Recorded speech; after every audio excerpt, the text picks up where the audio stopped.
बिस्मिल्लाहिर्रहमानिर्रहीम।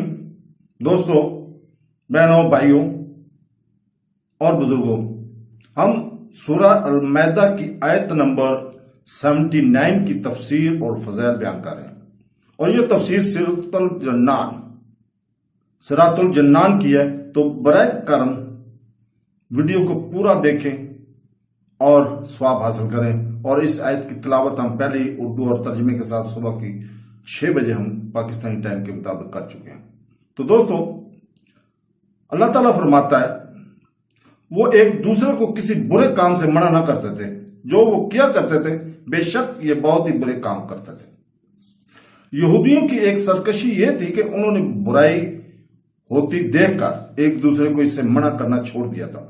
हजरत अब्दुल्लाह बिन मसूद रज़ियल्लाहु ताला अन्हु से रिवायत है कि नबी करीम सल्लल्लाहु अलैहि वसल्लम ने इरशाद फरमाया, जब बनी इसराइल गुनाहों में मुब्तला हुए तो उनके उलमा ने पहले तो इन्हें मना किया। जब वो बाज ना आए तो फिर वो उलमा भी उनके साथ मिल गए और खाते पीते उठते बैठते उनके साथ शामिल हो गए। उनकी इस नाफरमानी और सरकशी का नतीजा ये हुआ कि अल्लाह ताला ने हजरत दाऊद और हजरत ईसा अलैहिस्सलाम की जबान से उन पर लानत उतारी।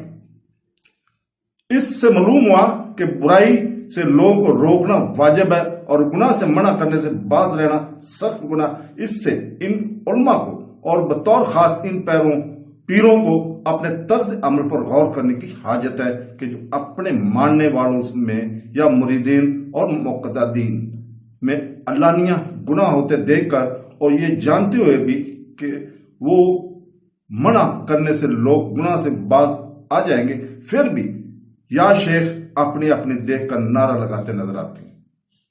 तो दोस्तों, हजरत इब्राहिम बिन अब्दुर्रहमान अज़री रज़ियल्लाहु ताला अन्हु से रिवायत है कि नबी करीम सल्लल्लाहु अलैहि वसल्लम ने इरशाद फरमाया, इस इल्म को हर पिछली जमात में से परहेजगार लोग उठाते रहेंगे और वो गुलू करने वालों की तारीफें, अहले बातल के छोटे दावों और जहलों की गलत तावील और तशरीह को दीन से दूर करते रहेंगे। मुफ्ती अहमद यार खान नईमी रहमतुल्लाह अलैह फरमाते हैं, इसमें गैबी बिशारत है कि ता क़यामत मेरे दीन में उलमा की खबर पैदा होते रहेंगे जो इल्म दीन को पढ़ते पढ़ाते और तबलीग करते रहेंगे। ख्याल रहे कि जो गुज़श्ता सालीन को सल्फ और पिछलों को हलफ कहा जाता है, लिहाजा हर जमात सालीन अगलों के लिहाज से खलफ और पिछलों के लिहाज से सल्फ है। हदीस पाक की तशरीह करते हुए फरमाते हैं, यानी मुसलमानों में बाज़ जाहिल उलमा की शक्ल में नमूदार होकर कुरान और हदीस की गलत तावीलें और मग़वी तारीफें कर देते हैं। वो मकबूल जमात इन तमाम चीजों को दफा करेगी। अल्हम्दुलिल्लाह आज तक ऐसा हो रहा है और आइंदा भी ऐसा होगा। उलमाए दीन की सरपरस्ती ना हुकूमत करती है ना कौम, लेकिन फिर भी ये जमात पैदा हो रही है और खिदमत दीन बराबर कर रही है। तो दोस्तों, अल्लाह ताला से दुआ है कि हमें कुरान पढ़ने, तफसीर पढ़ने और उसके ऊपर अमल करने की तौफीक अता फरमाए। आमीन सुम आमीन।